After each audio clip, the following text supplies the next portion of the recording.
Selamat pagi, Bapak, Ibu, Saudara-saudari, pemeriksa hikmat pagi yang terkasih di dalam Tuhan. Berjumpa kembali dalam program Renungan Hikmat Pagi pada hari ini. Dan sebelum mendengarkan firman Tuhan, marilah kita datang kepada Tuhan, minta tuntunan di dalam doa. Mari kita berdoa. Bapa kami yang ada di surga, puji syukur dan terima kasih Tuhan untuk penyertaan Tuhan di sepanjang hidup kami. Pagi hari ini Kau bangunan kami dengan tubuh penuh berkat dari Tuhan. Ajari kepada kami Tuhan untuk senantiasa mengucap syukur atas segala yang telah Kau berikan kepada kami. Sebelum kami memulai pekerjaan kami mau datang duduk di dekat kaki Tuhan untuk mendengarkan firman-Mu yang akan dibawakan oleh Pendeta Utomo. Kiranya Tuhan, firman ini menjadi tuntunan untuk hidup kami sehari-hari. Dalam nama Tuhan Yesus kami panjatkan doa ini. Amin. Tema renungan kita pada hari ini ialah jika lemah aku kuat. Firman Tuhan akan dibawakan oleh Pendeta Utomo. Bacaan diambil dari 2 Korintus 12 ayat 10 yang berbunyi demikian. Karena itu aku senang dan rela di dalam kelemahan, di dalam siksaan, di dalam kesukaran, di dalam penganiayaan dan kesengsaraan kepada Kristus. Sebab jika aku lemah, aku kuat. Demikian firman Tuhan, syukur kepada Allah. Selamat pagi saudara-saudara yang dikasihi Tuhan, kita bersyukur anugerah Tuhan senantiasa kita rasakan baru setiap hari. Saudara yang dikasihi Tuhan, melalui penderitaan berat yang melumpuhkan tubuh, Allah telah mengubah arah hidup Joni Erik Sentada menjadi hidup bagi Kristus. Joni Erik Sentada memiliki kehidupan pelayanan yang begitu inspirasional sehingga sulit bagi orang lain untuk menerima fakta bahwa setelah kecelakaan yang melumpuhkannya, ia selama hampir 3 tahun mengalami depresi dan keputusasaan yang membuatnya hampir bunuh diri. Ia akhirnya mencapai titik di mana ia berdoa, Tuhan, kalau aku tidak mati, tolonglah tunjukkan kepadaku bagaimana aku harus hidup. Hal-hal tidak berubah bagi Joni Erik Sentada dalam semalam. Namun semuanya mulai berubah seiring berjalannya waktu. Situasinya hampir tidak berubah. Ia tetap lumpuh, tetapi pandangannya, sikapnya, pikirannya, perspektifnya, jiwa serta rohnya terhadap kehidupan mulai berubah dan bertumbuh. Ia tahu dengan keyakinan yang semakin besar bahwa Tuhan akan menolong dirinya belajar bagaimana melakukan apa yang sepertinya mustahil. Menjalani kehidupan di sebuah kursi roda. Saudara yang diberkati Tuhan, dalam perenungan pengalamannya sebagai orang lumpuh, Joni Erik Sentada bersaksi, selama bertahun-tahun saya memohon kepada Tuhan untuk memberi saya tangan dan kaki yang bisa berfungsi. Saya tidak pernah memperoleh apa yang saya inginkan. Jika mengingat hal itu kembali, saya dapat menyelami hikmat Tuhan karena tak mengabulkan doa-doa saya. Dari saat-saat penuh emosi memohon kepada Tuhan itu, saya menjadi jauh lebih baik karena tidak memperoleh keinginan terbesar saya. Kasih saya kepada Yesus semakin cemerlang. Keadaannya tidak akan sama seandainya keinginan saya dikabulkan. Jelaslah bahwa kasih karunia Allah cukup bagi Joni Erik Sentada. Sebagaimana kasih karunia-Nya juga cukup bagi Rasul Paulus. Tentang hal itu, aku sudah 3 kali berseru kepada Tuhan supaya utusan iblis itu mundur daripadaku. Tetapi jawab Tuhan kepadaku, cukuplah kasih karuniaku bagimu. Sebab justru dalam kelemahanlah kuasaku menjadi sempurna. Sebab itu terlebih suka aku bermegah atas kelemahanku, supaya kuasa Kristus turun menaungi aku.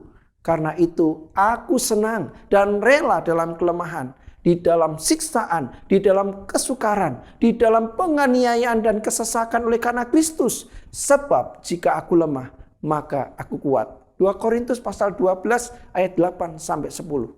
kekuatan manusia terbatas, namun kekuatan Yesus Sang Alfa dan Omega tidak terbatas. Amin. Mari kita berdoa. Bapa, terima kasih. Pagi ini kami diingatkan hal yang penting dalam iman kami akan Engkau. Tidak selalu doa-doa kami baik di pemandangan Tuhan. Tidak selalu apa yang kami inginkan benar di hadapan Tuhan. Oleh karena itu ajar kami untuk terus menyelami dan mengerti bahwa selalu yang Kau beri adalah yang terbaik buat kami. Belajar untuk menerima, belajar untuk percaya, dan mampukan kami Tuhan untuk menjalani hari ini dan hari-hari ke depan dalam rancangan Tuhan yang sempurna. Kami tahu bahwa kami terbatas, namun kami juga yakin percaya penuh bahwa kami punya Tuhan yang tak terbatas, yang selalu melindungi, menyertai, dan memberkati kami semua. Kami serahkan hidup kami, di dalam nama Yesus kami berdoa. Amin. Saudara-saudara yang dikasihi Tuhan, ketika kita mengalami kepenatan hidup, ketika kita mengalami penderitaan, bahkan ketika kita melakukan atau mengalami yang kita tidak inginkan, seringkali tidak mudah untuk percaya Tuhan. Namun ketika kita percaya, ketika kita membuka hati, ketika kita menaruh harap kepada Tuhan, maka sesungguhnya kita akan tahu bahwa rancangan Tuhan adalah rancangan kebaikan, rancangan masa depan yang penuh harapan. Banyak orang memaksa Tuhan untuk memiliki kekuatan yang bisa mengatasi persoalan kehidupan. Tidak banyak orang yang memaksa dirinya untuk menerima Tuhan yang dapat memberi kekuatan. Selamat berkarya, selamat menikmati kasih Tuhan. Tuhan memberkati kita semua. Shalom Bapak Ibu, Saudara-saudari yang dikasihi Tuhan. Masa Prapaskah adalah masa pertobatan, mengingat kasih Kristus yang begitu besar bagi manusia berdosa. Dalam masa Prapaskah tahun 2026 ini, kita diajak untuk berpuasa atau berpantang sebagai wujud pertobatan dan semangat berbagi kepada sesama melalui aksi Paskah. Marilah kita sisihkan sebagian berkat dari Tuhan untuk dibagikan kepada saudara-saudara penyandang disabilitas melalui program 1000 Kaki Palsu yang dikoordinir oleh Yakum. Mari kita simak penjelasan mengenai program 1000 Kaki Palsu.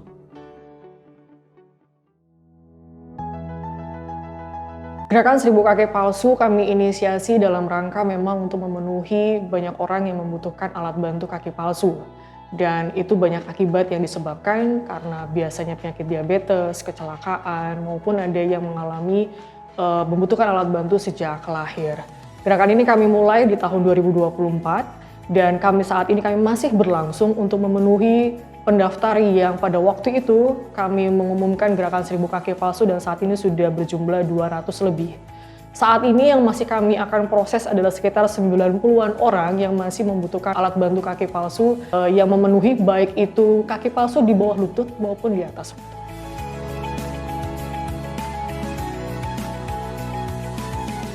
Gerakan 1000 Kaki Palsu ini berada dalam program Biji Sesawi Yakum. Biji Sesawi Yakum adalah platform yang didirikan penggalangan dana oleh Yakum dalam rangka untuk sebagai gerakan diakonia, baik kami dari Yakum, Yayasan Kristen untuk Kesehatan Umum, maupun juga dari banyak orang yang ingin terlibat maupun berpartisipasi dalam gerakan diakonia. Prinsipnya dalam Biji Sesawi Yakum adalah ketika melakukan gerakan berdiakonia, maka orang yang kami bantu masih bisa melakukan pemberdayaan diri dan produktivitas.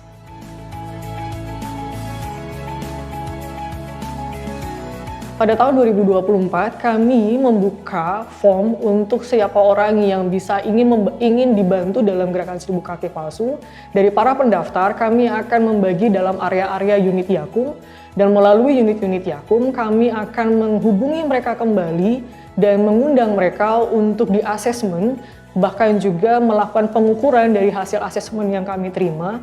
Dalam assessment itu akan dilakukan pengukuran sesuai dengan kebutuhan kakinya, lalu dilakukan pembuatan, dan setelah pembuatan akan dilakukan pemberian kaki palsu bersamaan juga dengan bagaimana mereka bisa beradaptasi dengan kaki palsu yang baru yang sudah diberikan.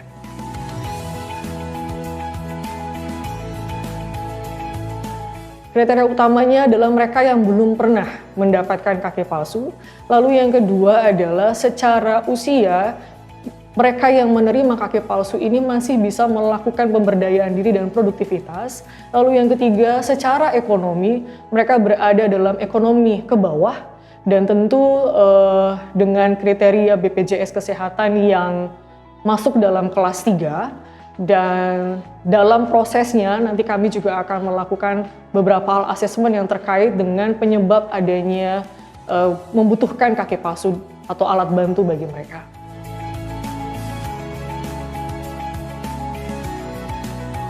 Iya, harga kaki palsu kami berada dalam satu kaki palsu sejumlah 7 juta rupiah. Akan tetapi dalam pengumpulan dana dan gerakan diakonia yang kami sudah lakukan sejak tahun 2024, seberapapun yang masuk di dalam kami, maka kami akan secara kolektif pun untuk menyalurkan dan juga mendistribusikan kaki palsu yang dibutuhkan. Oleh karena itu, maka kami berharap segala peran atau pihak yang ingin berpartisipasi dalam gerakan diakonia ini dapat berperan serta sesuai dengan apa yang ada di dalam komunitas atau di dalam persekutuan yang ada.